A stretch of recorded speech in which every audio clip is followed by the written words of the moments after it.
Hello, my name is Francesca Crimi, and I'm a sophomore Chinese and art history major with a minor in gender studies. The topic I will be discussing today is American involvement in voluntourism.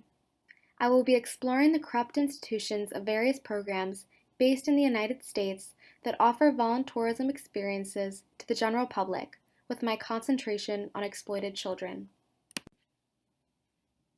My main objective of this presentation is to lay out the history of voluntourism, highlight the disclosed broken system, involve my personal experience participating in voluntourism, and finally, to highlight and applaud the NGOs that are working towards a healthier environment for the children that are involved in the voluntourism landscape. Voluntourism plays a critical role in international relations because it deals with a lack of involvement in humanitarian efforts on a global scale that needs to be addressed by the countries permitting these voluntourist landscapes. I am passionate about humanitarian efforts and hope to educate others on this unethical system by discontinuing its reoccurrence. Voluntourism is the fastest growing sector of the care industry in the world. This industry combines a short or long-term trip volunteering, which often always leads to short-term results and even worse, psychological harm on the children. Volunteering activities include playing with the children, teaching English, or making crafts with the locals. You are also often being taken sightseeing with the organization you've traveled through. After such devastating events, such as the Asian tsunami in 2004 and Hurricane Katrina, experts say that these events generated altruistic behaviors amongst travelers. Today, there are thousands of volunteer organizations with thousands of volunteer opportunities worldwide. Voluntourism is now a multi-billion-dollar industry, which begs the question, why is the sector rapidly increasing despite our aid, money paid to these organizations, and no positive long-term change being implemented? This is because voluntourism is a corrupt institution that doesn't promote the welfare of children, but rather exploits them. Popular voluntourism organizations, to name a few, are Projects Abroad, Cross-Cultural Solutions, and Global Volunteer. On average, such voluntourist trips cost a volunteer up to $3,000, not including airfare, for 1 month. Most donors do not know where this large sum of money is going towards. Reports reveal that the vast influx of donor money has enticed deceitful business people to open up orphanages for the wrong reason. One would hope that the majority of the fee would go towards the children and the orphanage itself, but rather, such commercial companies, stated above, only give the orphanage a weekly $9 per volunteer. French-funded orphanage, Enfants du Souris Keimer, was shut down after it was discovered that the director was embezzling money meant for the children.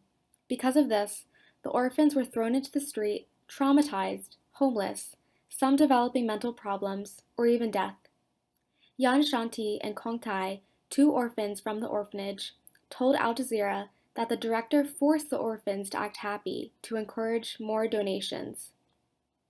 The further instability the children experienced by being thrown onto the streets after losing their family, being placed in an environment that they did not have to be in, and being mentally abused is completely unacceptable. The lack of government involvement is deplorable, and the immense fee for the program that doesn't even go towards creating a stable foundation for the child's future and the economy they live in is abusively dismissive.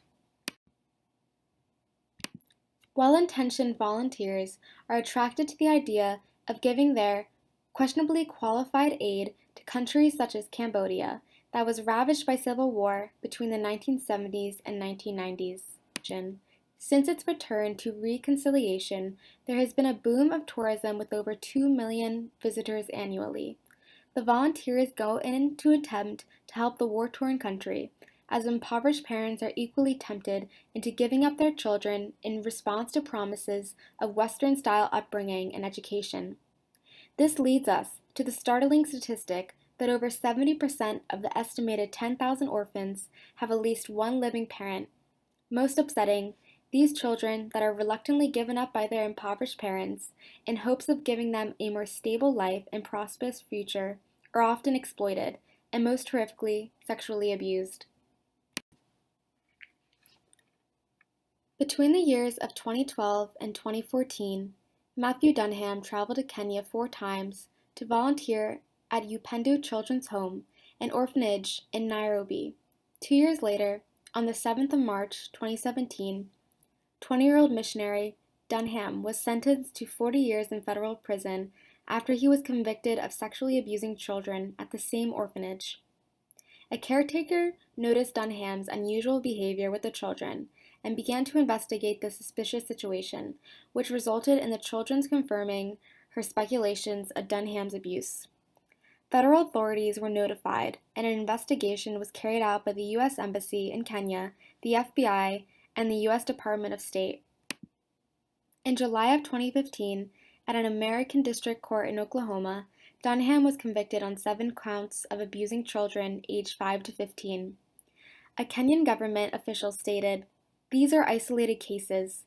We would not put the lives of our vulnerable children at risk." Regarding the overseas volunteer sector in general, it brings a lot of business to the economy.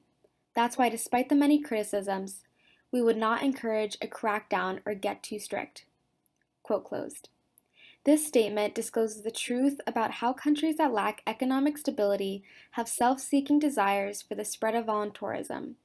His language, especially revolving around the term isolated cases, is complete rubbish, because these cases are due to an extreme shortage of necessary background checks.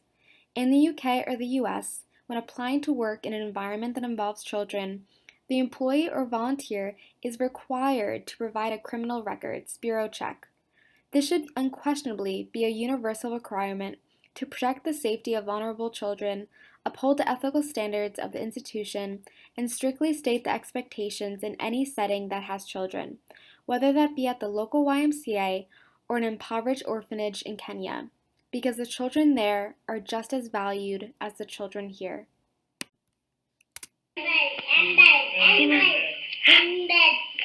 अब कैसे हो?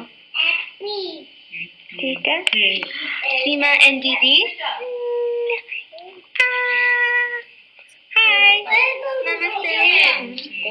Namaste. In the summer of 2015, I embarked on my own fusion of volunteer and service to Dharamshala, India. I was 15 years of age and already developed a deep appreciation and connection to India from my previous trip in 2012, where I stayed with a homestay family. I went into the experience with the best of intentions through the nonprofit organization Cross Cultural Solution. I raised almost $5,000 to give my service for 1 month, including flight, and because of my inexperience on this topic, I didn't question the tremendously steep price of the trip, nor where my money was going towards. During my experience, I made close bonds with the other volunteers and my roommate, Gunjan, who worked for CCS. The first time I arrived to my program house, they corrected us by telling us to call it a daycare, not an orphanage, which I thought was strange. During the day, I would only spend 9 a.m. to noon with the children. That is only 15 hours per week. When we first met them, some were excited and giggly, others were scared and hesitant, and then a few were irritated and angry. I remember a specific child, Manan, who always seemed angry, and then through his rage, he would hide his tears. He was 4. I taught them numbers from 1 to 10, the alphabet, and played games. Or so I think I did. I built a close bond with a girl named Seema, who was 4 years old, and taught her how to count from 1 to 10. On the second to last day, I couldn't say goodbye to the children because I had a fever. Seema found out I was sick and told Gunjan to make sure I had medicine. Looking back, I now realize that such an experience did not help the children, but only helped myself. But now that I've done further research into voluntourism, I ache towards the idea of possibly supporting such a repulsive and immoral establishment.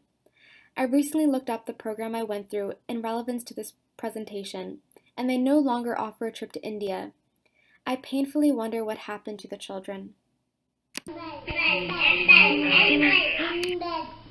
अब कैसे हो? ठीक है? सीमा and दीदी? Hi. Namaste.